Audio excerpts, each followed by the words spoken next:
I'm Chris Richardson, and this is Not a Pipe podcast. Today I'm very pleased to be speaking with Douglas Dowland, Associate Professor of English at Ohio Northern University. His book, Weak Nationalisms, Affect and Nonfiction in Postwar America, is a particularly well-timed book, I think, because it highlights something that I have struggled with, and I'm sure many others have, as the idea of nationalism has become a hot topic, particularly in the last few years, as certain horrible people have been using it and claiming it as a status. But as Dowland points out in his book, it's not necessarily a xenophobic term, and in fact, it may, in some cases, be a necessary term, particularly in American nonfiction. So Douglas, thank you very much for being on the show and speaking with me today. Let's start with nationalism. I think after you wrote this book, but before I read it at least, there was a controversy where President Trump described himself, I believe, as a nationalist, and a lot of people were worried about that because it seemed to echo sort of kind of a Nazi-ish tone where nationalism was being described, at least in the social media I was seeing, as akin to or similar to xenophobia and a lot of the worst inclinations about us versus them. I don't think that's how you're using nationalism and how you would describe it. So maybe we can start off with that term, how you're using it, where it's coming from for you. Sure. What I would say is that my attempt to use the word nationalism is in one part an attempt to reclaim it from a wide swath of political spectrums. So on the one hand, you have Trump, and when Trump just says, "I'm a nationalist," I'm trying to remember what the rest of his quote was, something like, "I'm a nationalist, and you know what that means." I think that he was pandering to a certain group on the right who sort of presume that nationalism is their concept. And it is something that they practice, and it is a language they can use to hail each other. So on the one hand, I think that the nationalism has all of those pejorative intonations that the right throughout the history of the word has picked up on. My work in Weak Nationalisms has been an attempt to move that concept of nationalism away from that far-right conception. I would also say that my work in Weak Nationalisms is an attempt to pull some of the negative freight that word has in academic circles and perhaps in left circles away from them. So that in the introduction of the book, for instance, I sort of go through a list of very prominent thinkers in critical and cultural studies who say things like nationalism is the return of the repressed. I go through Michael Billig's sort of characterization of his look in popular newspapers of when that word nationalism gets used. It often gets used in pejorative ways as being risky, as being unstable, as being emotion-laden. The middle ground that I was trying to reclaim in Weak Nationalisms was really an attempt, on the one hand, to get academics to talk about nationalism and to realize that it is a salient part of our practice, whether we want to admit it or not. I think it's very interesting, for instance, that in my field of English, most people still even today continue to identify themselves by a historical period and then by a nation. So that when I go off to the Modern Language Association conference, I might say something like, "I'm a 20th century Americanist." The nation is an intrinsic part of what I do, and yet almost all of us write against it, in opposition to it, because we think that when we're talking about nationalism, we're talking about Trump. What I would say is that there are a manifold number of ways of talking about nationalism where you don't have to go that far you don't have to go that far to the right, nor do you necessarily have to go that far to the left. But there's something almost centering about one particular type of nationalism that I call weak nationalism. Yeah, and I think for starters, it's important to note that your book has plurals, nationalisms, which is interesting because, of course, it implies that there's not one way of thinking about that term or that concept. But yeah, let's talk about the weak part. What is that in contrast to, and why focus in on the weak nationalisms as opposed to what else might be out there? Weak nationalism is a concept that to me comes from two different places. One is that it comes from what we're calling the affective turn in literary and cultural studies. I draw on that word weak using Sylvan Tompkins' ideas of weak affects. So we are talking about affects that can, as Tompkins would say, that can yield interpretation but may not do so in a thoroughly monolithic way. They are not definitive, they're probative. And so to think about a weak nationalism is to think about a nationalism that does not come to judgment, but one that rather opens up and almost expands the horizon of who can be included in it, rather than doing the classic us, them, all or nothing sort of gambit that what, as I'm working on my next book, Strong Nationalisms, can do. For Sylvan Tompkins, the weakness is in fact the very strength, and he makes that claim in his Affect, Imagery, Consciousness trilogy, that where affects are most successful is where they're able to account for a number of phenomena simultaneously. I think that when we think about nationalism, we drill it down to one thing. And I think people like Tompkins, as they think about affect, are trying to get a sense of the broadness of how we interpret the world. That's one way in which I was going with the word weak. The other one really comes from Benedict Anderson's ideas in imagined communities, that a nation is really something that we don't always necessarily physically see, but it's a larger sense of camaraderie and community. And that camaraderie and community is reliant upon interpretation. The idea that we all carry with us some broad sense of being part of an imagined community of the nation, I think is very interesting. So the other way in which I was thinking about weak nationalisms was through Benedict Anderson's idea of the imagined communities, that the community of the nation is something that we may never concretely see or come to a definitive decision about, but it's something that is carried inside each person as a way of imagining the world around them. So again, there's something that's not definitive. You can use the word weak for it, but there's nothing eminently expressive about that idea of the nation. And a lot of what I was trying to do in weak nationalism was to try to figure out a link between those broad, sometimes conflicting feelings where I'm talking about moodiness, for instance, with actual interpretation that we see on the page. I want to talk to you about the specific authors that you do throughout time, basically in the last century or so. But before, I want to get a sense of the America that you're talking about, because it's interesting to me as I was reading your introduction and as you were speaking right now, I guess because of where I'm coming from in my academic trajectory, I kept thinking Edward Said, who I don't think you mentioned specifically in here, but his concept of the Orient is interesting because it exists in mythology and on paper, but he is quite clear that he doesn't think it literally exists. It's more of an imagined community in a sense, but it's an imagined community by people outside of that community. And so he talks about the Orient, but the Orient does not literally exist. I'm wondering if that at all mirrors what you are thinking about America, or if it's quite different than that. So where is America? How does it exist? Is it a textual thing, or is the text referring to something that is, I guess, spatial and geographical? Because of course, it's easy to look at a map and say that's America, but I'm curious if you can say a little bit about the America that you're understanding. I think that Said is a very prominent thinker in terms of Orientalism and nationalism. And I would agree with him on this. And the example that comes to my mind is actually in the second chapter of my book, where I'm writing about John Steinbeck's attempts in the mid-1960s to actually pin down something that he might call American. I think that if you take a look at all of the authors that I study in the book, what we see is them striving to commit to the page something that is not quite reducible to the page, which is why I focus so much on their use of synecdoche and why I'm so interested in the interpretive space that a synecdoche can allow for, of how it can pull from something very immaterial and attempt by reducing it to turn it into something material. But with Steinbeck in particular, in the second half of my second chapter, where I'm writing about discontent in particular, much of his discontent comes from his attempt to make the nation literal. So he's going through, he's sort of frantically scavenging a hotel room in Chicago looking for evidence. Mm-hmm. He's literally going through garbage looking for evidence of what he thinks America is.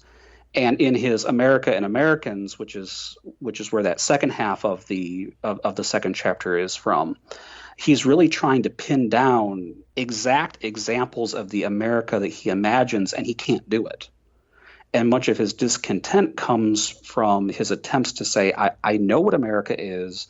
America is in the Notre Dame football team. Mm-hmm. And then when he goes to describe how the Notre Dame football team represents America, the prose comes off as ludicrous, much to the way in which critics went after him at that time, because our attempts to pin it down, in fact, show us the limitations of language. It shows us the limitations of rhetoric. And so I do think, going back to Said, that there is something to be said about the nation as this ethereal entity that may have to do with time and space and politics and everything else. What I've tried to do is just capture 4 striations of that. I don't think that they necessarily build up to a grand, as much as they want to add up to a grand unifying reading that says this exactly is America. I think that there's something that always goes astray in that. And I think that that's where we need critics from not just like the affective turn, for instance, but from intersectionality and from post-colonial studies and that whole swath to be a little more attentive to the nation as a concept, because I think that we start to have those moments of insight of it's something that we think is there, but it's not actually there. That's something that we can become clearer about, strangely enough, if we work on it from a number of interdisciplinary perspectives. Mm-hmm. Yeah, and a lot of the criticism that you mentioned of these works, like Simone de Beauvoir's writing, for example, is it seems to be that she is not accurately capturing America, and so she doesn't quite understand the truth. I think some of the critics seem to phrase it in that kind of language, like it's not the true America, it's not real, or she didn't get it right, indicating that there is a right way to get America, and that these critics perhaps have it that she doesn't. How do you negotiate that when you're reading this material, but also when you're thinking through it? And then here, maybe, if you want to go down this route, talk about how affect helps you see beyond this idea of like, that's the real America, that's not the real America, because these are easy criticisms that we might make in passing or if we're not writing academic papers, but it gets really problematic, of course. I think it does. And I think Beauvoir is interesting for a number of reasons. One is that she's an outsider looking in. Mm-hmm. The other is just the sheer virulence of the critical response to her book, America Day by Day. And I sort of tried to make a bit of a joke about it in my chapter on her. The subchapter in which I deal with her criticism is Proving America Through Definitive Spelling. Because there's something about and this is also another affective component, there's something about our desire to correct other people's interpretations of America, which I think you're right, come off as being sort of overly simplistic. Diana Trilling really goes after Beauvoir in a synecdochical fashion, saying that because her translator misspelled the names and places of certain people as she was traveling, therefore she is a communist.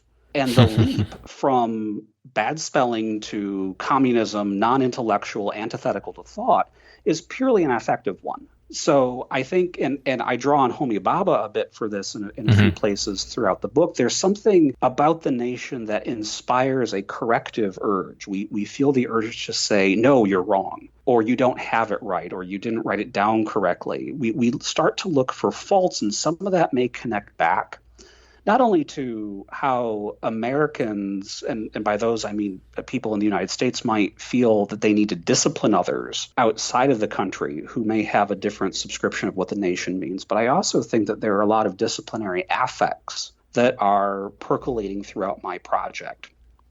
Would I say, for instance, that this is a work of literary criticism? I would say yes. Others have told me no. That this is clearly a work of cultural studies, whereas people who do cultural studies have said, well, you're sort of leaning a bit too much on the reading practices that go along with what I would conceive of as being in an English department. Mm-hmm. And so I think that when we're talking about the nation, there's something that we have to be very careful about, and that is the affects we are transmitting when we converse about them. With Beauvoir, it's this, and some of it is political, that those who are reviewing Beauvoir seems to have dismissed in her own book. With the National Review crowd, for instance, she's having a very hard time getting a sense, and all this is done through translation, which makes it worse. She's trying to get a sense of where their politics are, and she can't quite do that. And the response from that crowd, the partisan review crowd, and people like that, is just sheer reactionariness. They feel this compulsion to expel her. And that's just not a matter of what she thinks America is, but who she is as a person.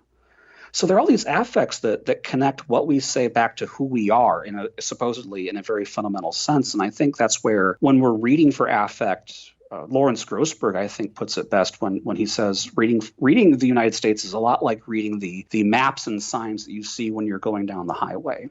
There's no one particular moment that you have the realization, aha, this is America.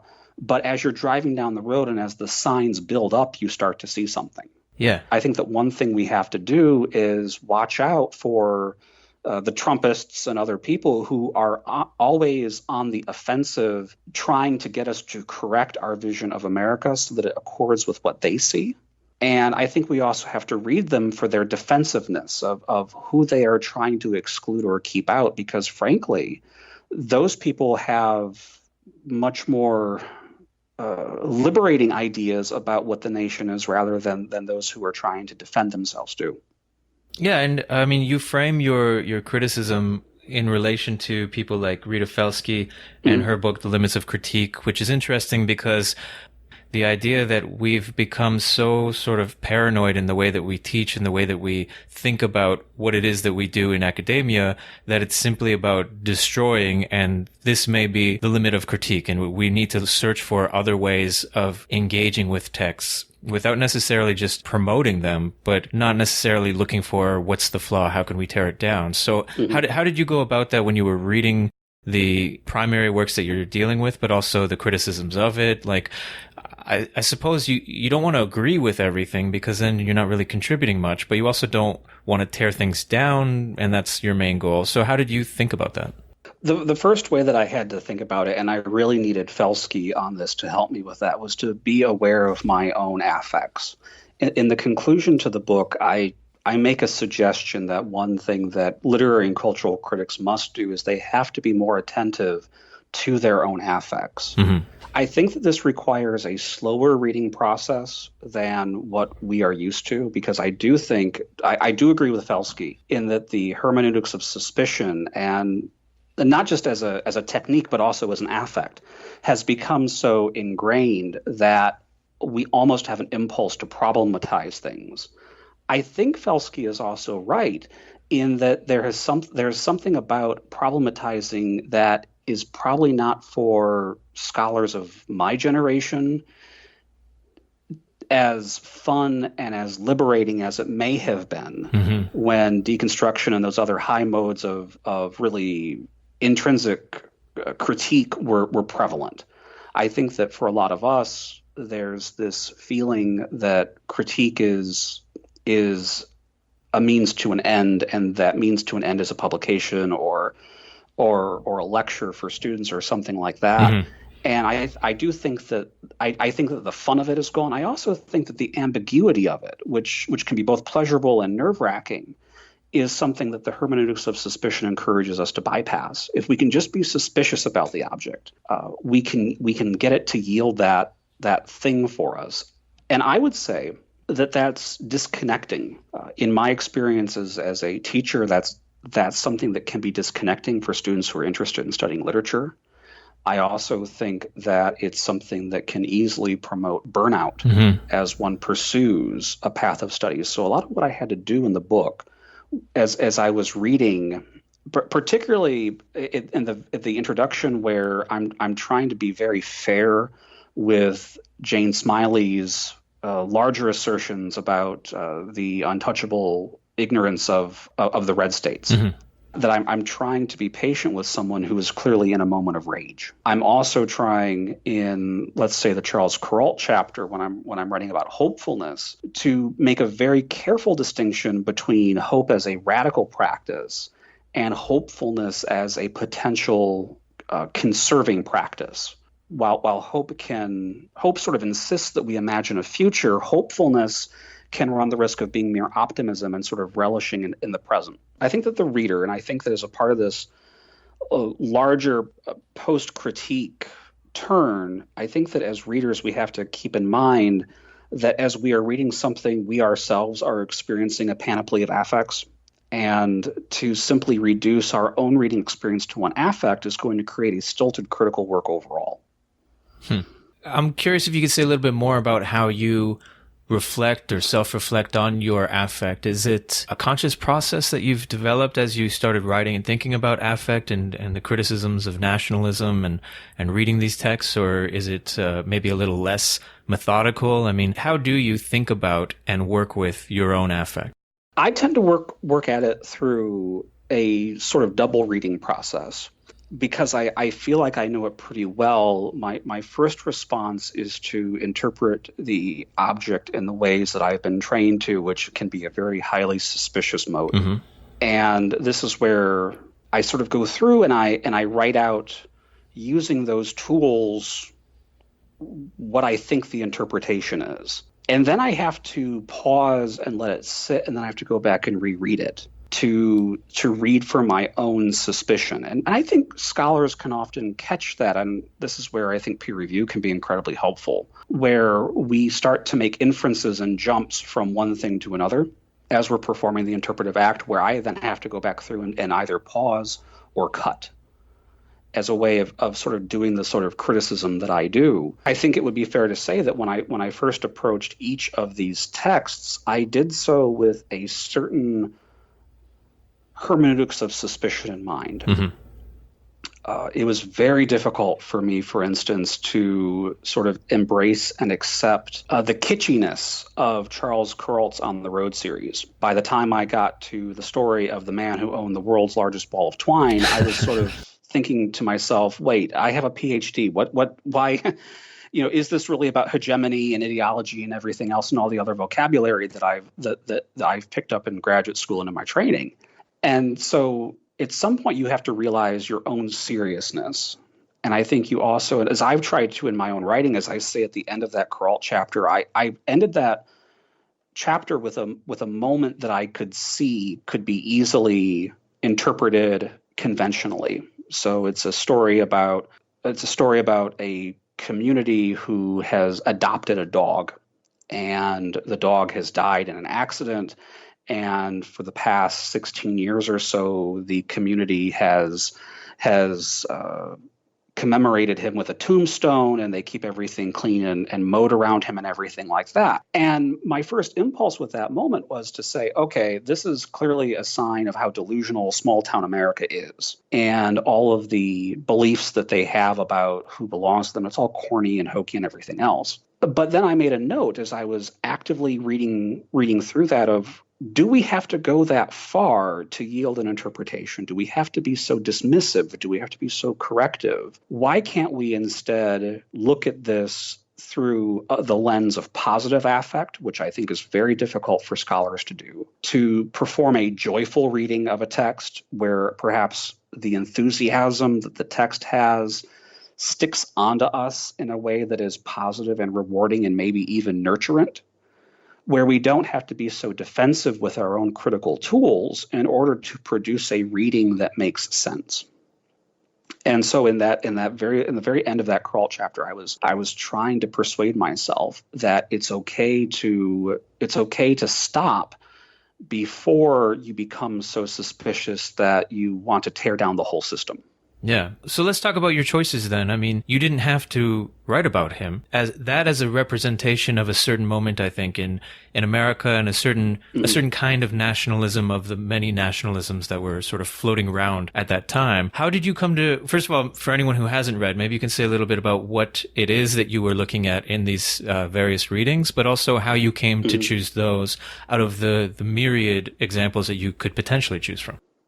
I think that there were two reasons why the texts that I selected came into this particular book. One was that I was trying to make sense of some of the reading I had done on synecdoche. Mm-hmm. So synecdoche being a rhetorical convention where a part is reduced to a whole. Kenneth Burke identifies it as one of the master tropes. And as I was doing some preliminary research just into that rhetoric, I was finding some very unusual things. For instance, a correspondence between Kenneth Burke and John Crowe Ransom, where Burke is writing to Ransom and he says, once I start synecdocalizing, I see everything that way. And John Crowe Ransom, who's one of the pioneering figures in the New Criticism, writes back and says, synecdoches are vulgar, which set off my PhD in English antenna, because I'm thinking to myself, well, here's an important literary figure dismissing a mode of rhetoric because he sees it to be vulgar.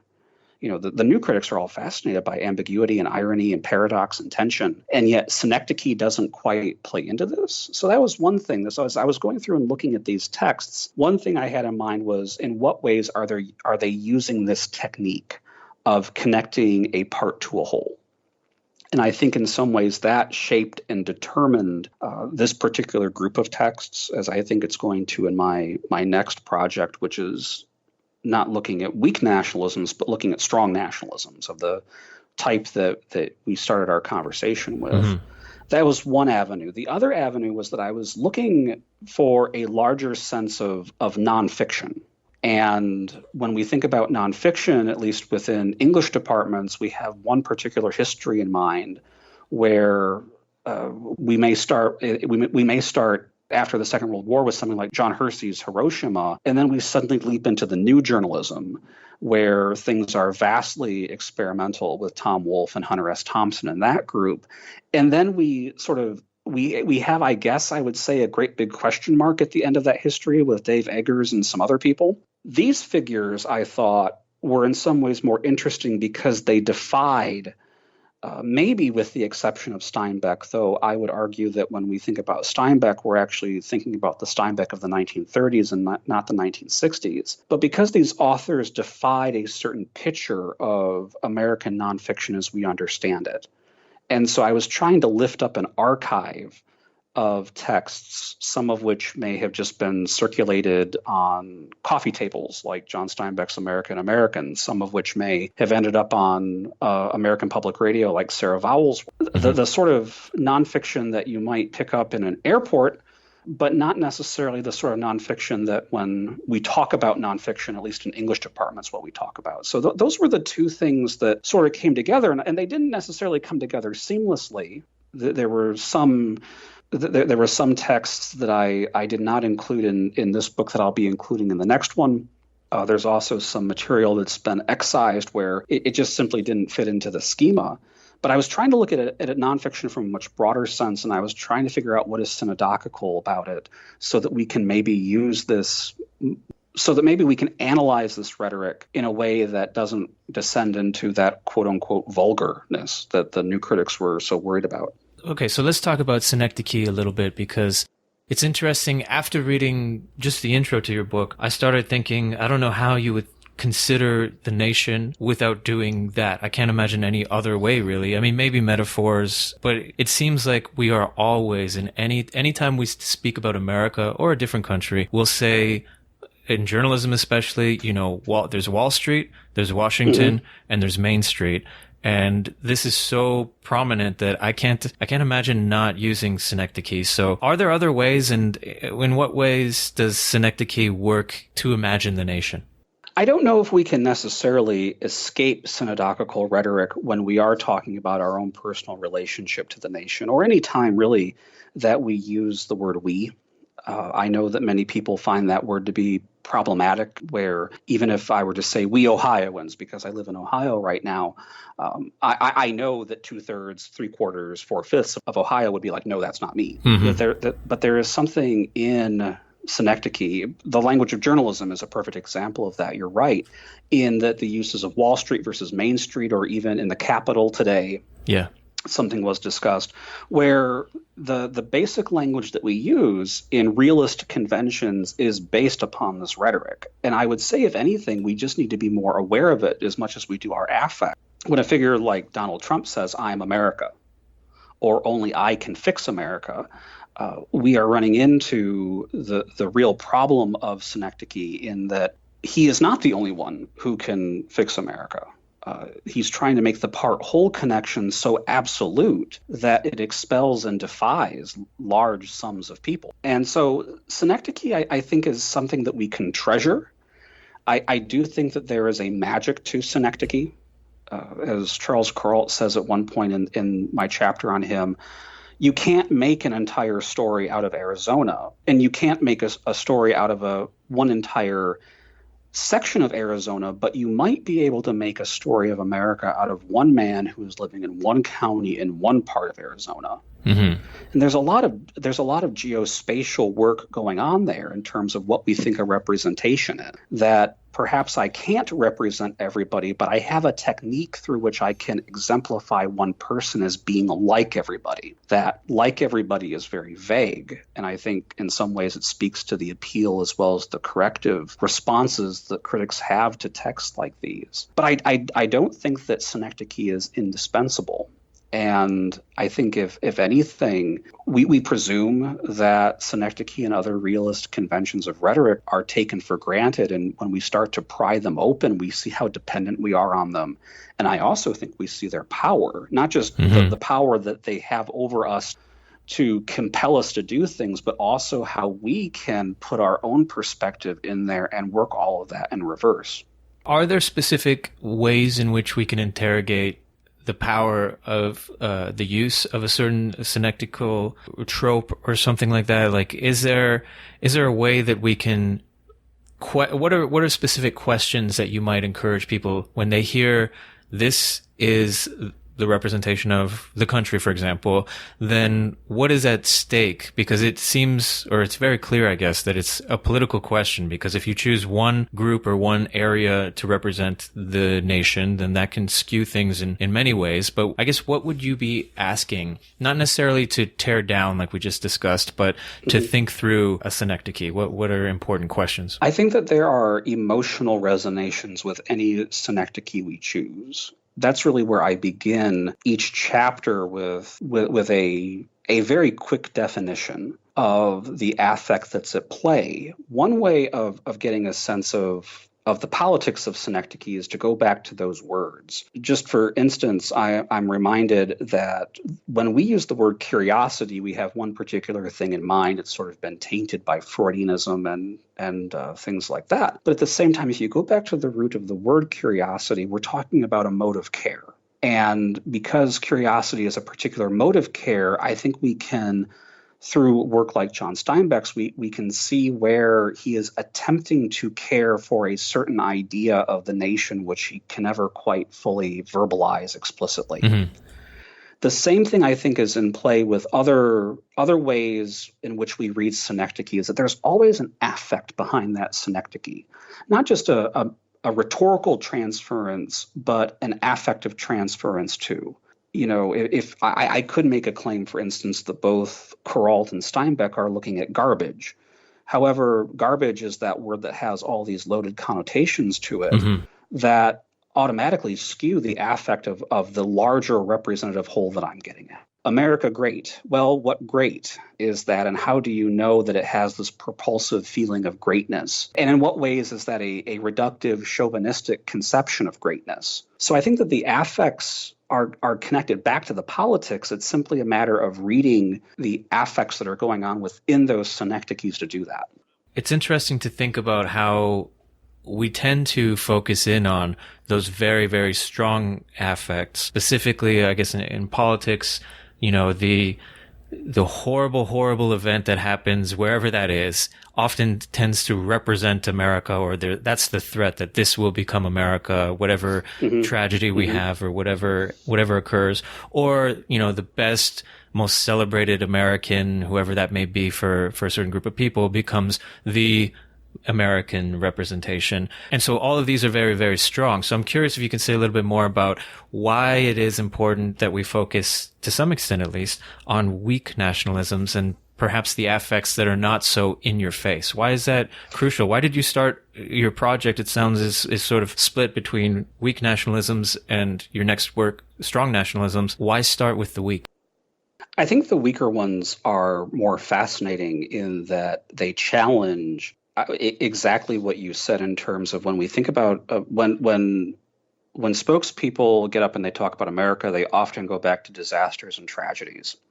They go back to a well of immediate, strong, visceral reactions. I think that in some ways we've become habituated to that, which is its own problem. But I think at the same time, it has reduced the number of affect, just as it has reduced the number of synecdoches that we intuitively think of when we think about America. The last chapter of my book, for instance, goes back to this idea of incredulity. And something that I'm still attempting to map out is essentially how, and I'm certain that Lawrence Grossberg talked about this too, but how neoconservatism, in particular Reaganism, just cleaved off entire minor affects from the conception of the nation. That there's something about, particularly about Reagan brand conservatism, that produces a reading of the nation that is essentially Rambo, that is essentially dependent upon these very strong, virile feelings of utter conviction and rightness and meanness and toughness. Mm-hmm. I think if we go back and we start to look at quote unquote weak nationalisms, what we start to see is that the nation is not just its disasters. It's not just its best moments and its worst moments. It's everything in between. It's the eccentric who is keeping the world's largest ball of twine. It's Simone de Beauvoir rhapsodizing in what was then Idlewild Airport.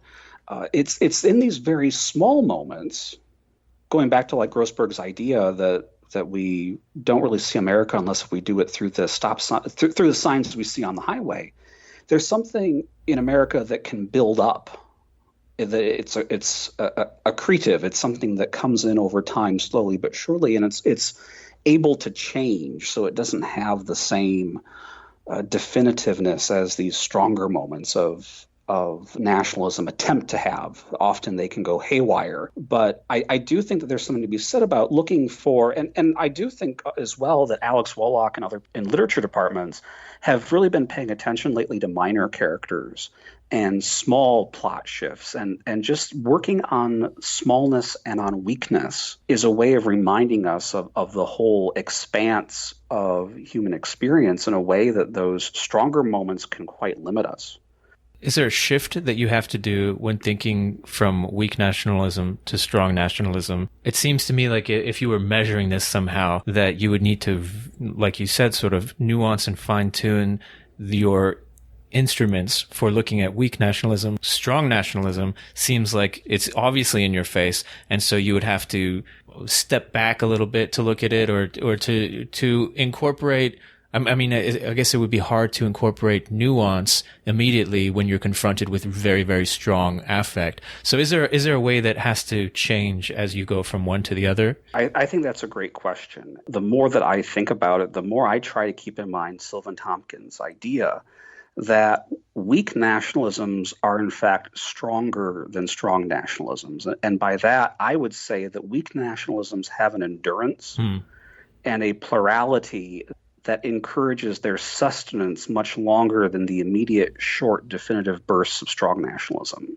And so when I'm reading for weak nationalism, I'm reading with those things in mind. And then when I flip over to strong nationalism, what I often find myself encountering is that strong affects often have quick tempers and short lifespans. In their attempt to be definitive, they exhaust themselves very quickly, or they don't have the same interpretive reach or the same expanse as a weak nationalism does. Just to give you a quick example, Texas Studies in Language and Literature recently published an article of mine that will be in the next book on J.D. Vance's Hillbilly Elegy and the role of resentment in that book, which is very palpable but it's also highly ruminative and circular, so that Vance will sort of set up himself as being the person or the group that has been marginalized by Barack Obama and diversity initiatives and banks that actually have rules and everything else. But then he sort of runs out of ammo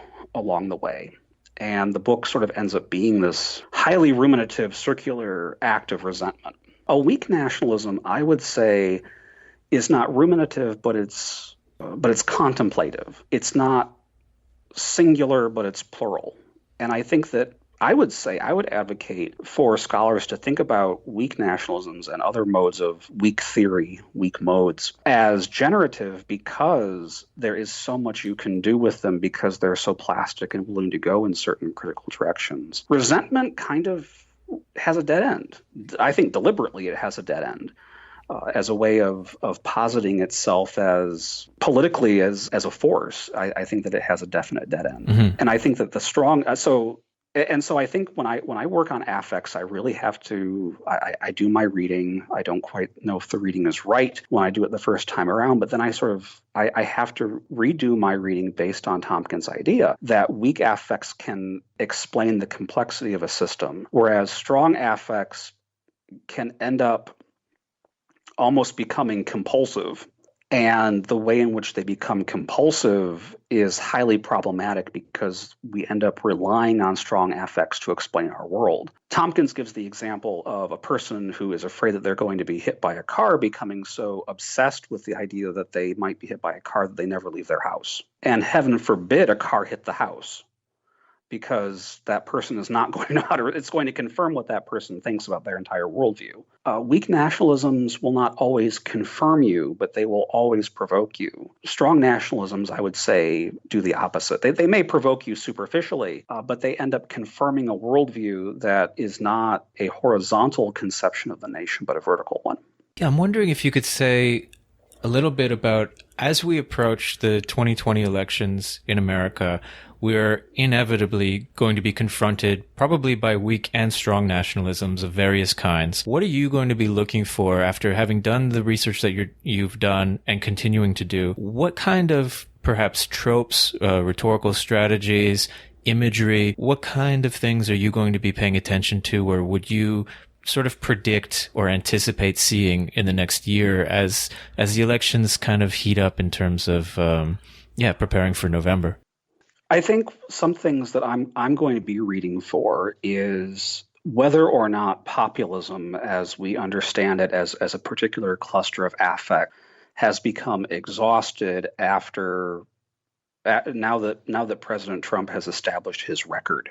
I think that Trump was able to successfully affect feelings of spite in particular, mm-hmm. and was able to advocate for a sort of a certain type of populism that involved spiteness. So if we think about spiteness as, you can't have it and neither will I. I think that there has been a lot of that in terms of how Trump has responded to natural disasters, as well as the disasters that he and his administration have created. We might see that in terms of whether or not the economy goes into recession or not. But I think that one thing I'm going to be paying attention to in journalism and in other modes of nonfiction is whether or not that particular brand of spite has been recognized for what it is.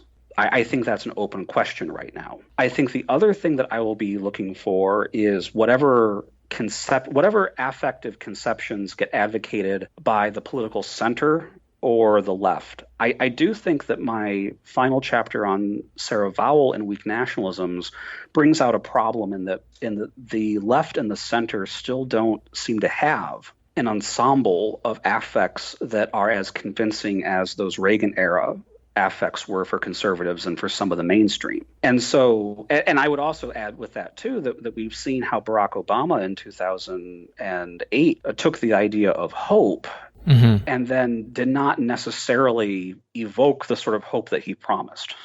And so I think that, can we go back to a language of hope for Democrats? I don't think so. But what other, or are they going to attempt to tap into a different type of populist affect? Might be another thing to keep in mind down the road. I do think that Trumpism is based primarily on spite and other strong affects that do have short expiration dates. I think that whether or not the larger American public have found those affects to expire is one thing. I also think it's going to be a matter of what affects are deliberately chosen in response to Trump to counter him. Mm-hmm. There is, for example, I think last week, Valerie Plame is running in New Mexico for Congress, and there was this terrific advertisement of her driving backwards in a Camaro out in the middle of the desert, and all these sort of triumphalist affects of driving a Chevy and being able to spin it around reverse and taking things directly to Trump and all of that is in some ways the same dilemma that those in 1984 faced with Reagan. Do you act more like him, or are you able to come up with a genuine alternative to him? And I think that remains a bit open right now. I think that we will either the Democrats are going to decide that they're going to sound more like Trump in order to attract that demographic, or they're going to have to come up with a genuine alternative. And it may be easier to do that first one than the second. Yeah, well, just to follow up on that then, in terms of the language that you're using, weak nationalism, strong nationalism, if you were to think through that in terms of, sort of physically weak and strong, there's a clear winner if you were to pit them against each other, right? You get a weak fighter and a strong fighter. The strong fighter is going to win. Is it similar with affect? Like, does strong affect, you said, can sort of peter out rather quickly, but if you are to pit a weak sense of affect in the nationalist discourse versus a strong sense of affect in the nationalist discourse, will the strong automatically sort of overtake, as it seems to have perhaps in the last election? I mean, I know it's not quite fair to say that the political parties or what have you are the same as weak and strong nationalism, but if one takes on very strong affect and one, as it seems, the sort of left has done, which is sort of diverse, nuanced in a sense, weak nationalism, as opposed to a very strong, very sort of triumphant, strong nationalism opposition, will it always be, it seems, in any kind of confrontation, that strong nationalism will overtake the weak nationalisms? I would say that we find ourselves in this, as we look back historically, at least after the Second World War, we see oscillation going on. And some of that oscillation comes from initial moments of discontent that eventually form into a movement. So if we think about the Republican Party, before 1968, we're thinking of some concerns that eventually coalesce into a type of conservatism that is legible to us today. That takes time. We're talking about something that might take 20 years or even longer than that for it to coalesce into a movement. We may see that Trumpism is also a reaction to the rise of Obama and his more positive messaging. I don't necessarily hear Trump talking much about hope with the same dimensions. It seems to be more based on a reaction to an attack of Obama's rhetoric of hope and the people, the diverse swath of people who subscribe to it enough to elect and then reelect him. Strong nationalism has an incredible voice. It has a voice that can basically silence the entire room in terms of how and how it relies on correction and disciplining. It can be very loud, is one way that I put it in the book. Strong nationalism can be incredibly loud, but its duration is not always long. And that's where I think weak nationalisms can often reconfigure themselves into other alliances that then take on a voice. And so is it always a matter of weak and strong? I think we have to say, well, what affects behind that perpetuate strength? When I was watching the debates between Trump and Clinton, for instance, Trump to me did not come off as strong as much as he came off of having convictions, even if his convictions were fundamentally wrong. Clinton did not also, I would say, also come off to me as necessarily strong, because she always seemed to be caught, as I think anyone will be, caught in reacting to Trump and his breakage of the rules and his low acumen and his tendency to go personal very quickly. And that gets us back to Synecdoche in a way. I think that one of the other things I'll be paying attention to is what synecdoches get evoked by the political parties. Mm-hmm. If republicanism is simply Trump, that's one thing. I don't know if that's going to be as convincing as it was, well, as it barely was, Electoral College and all, in 2016. But I think right now what the Democrats are trying to work through is what synecdoches do we want out there? Do we want universal health care? Do we want to even talk about universals in the first place, or do we want to talk about the free market as our synecdoche? In what way are they going to advertise themselves as being representative of something? Mm-hmm. I think is something that the candidates are still trying to figure out. And there are so many of them. How can we even say that we have a synecdoche strong enough to say that this is a Democratic Party or this is a Green Party? Even if there is a chance of someone contesting Trump with the Republicans, even if there is something like a Republican Party, I think in some ways what strong nationalisms are going to show us is that the Republican-Democrat divide is much more complex and volatile than what it has been before. Mm-hmm. Whether or not the candidates are willing to touch it and how they're willing to touch it, I think is going to say a lot about the rhetoric that they use and how the public will respond to that. Yeah. And I mean, as you mentioned in the book, all representative politics is going to use synecdoche by the very fact that somebody is representing their district or their state or what have you. But the mm-hmm. map, the red map or the blue map, mm-hmm. I think a lot of people take issue now with that idea of like America is or should be the Republican Party or the Democratic Party. And so I think it's interesting, based on what you've been discussing, to think about the synecdoches that perhaps will not be accepted as widely as they used to be. I think so. I think that's a very insightful comment, that there's always a matter of, and this is the imaginative work of nationalism, I would say, is that we often might carry certain convictions that once we verbalize them, we realize how highly synecdochical they are.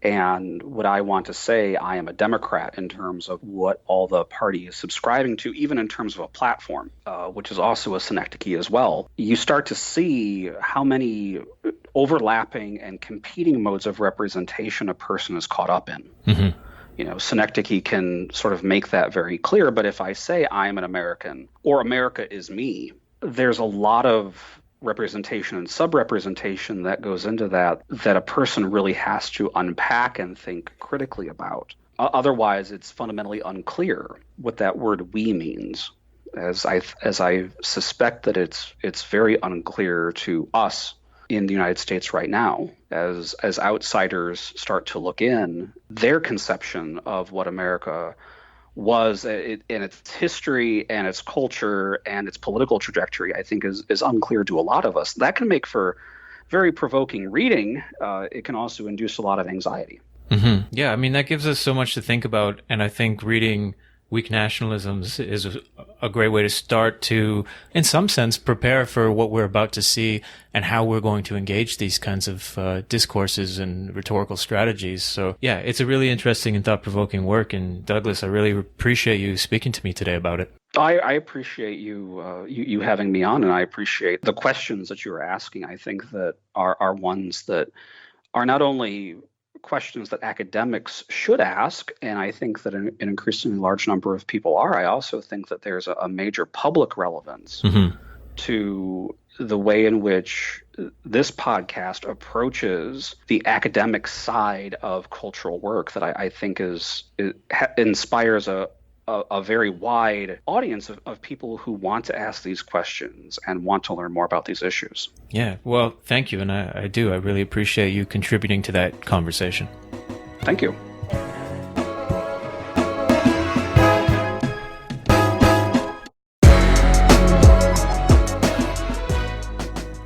Once again, my sincerest gratitude for anyone and everyone who has helped spread the word and gain momentum for this podcast. It's really worthwhile endeavor, I find, talking to people and getting to know not only the authors, but also the people who are interested in these topics and who have contributed, in some cases, some great recommendations, some great questions, and some coffees, which you can do if you want to show your support for the podcast. Just click on that Buy Me a Coffee link at tinapp.org when you're checking out the author's 5 book recommendations, and that is much appreciated.